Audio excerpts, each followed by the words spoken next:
who had it all, headed to prison now. David Moran already admitted to his role in a home invasion, and today he learned his punishment. Local 12's Deb Dixon was in the courtroom, has the very latest for us. And good afternoon, Deb.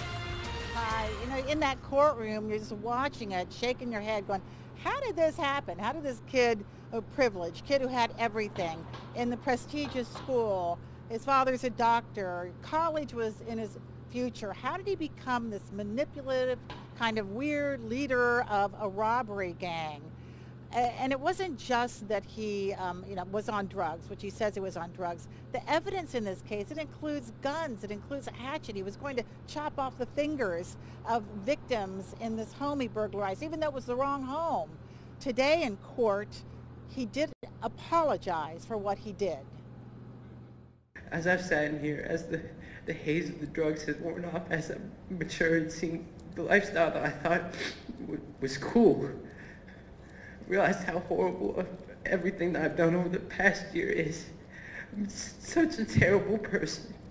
And after sitting in the courtroom, I'm sorry, and hearing Mrs. Thompson and seeing the pain it caused my family and her, it's just so hard to see, to look at what I've done and who I am. And I'm just, to be quite honest, I'm scared of who I had become.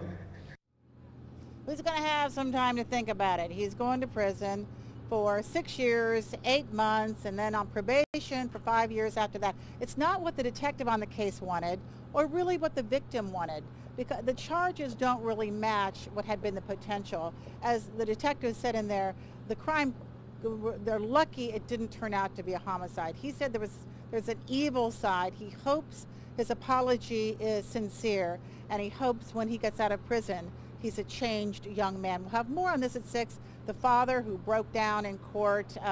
His sister also was sentenced because she helped him out.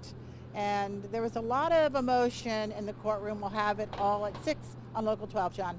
Yeah, all right, a tragic story. Thank you so much, Deb.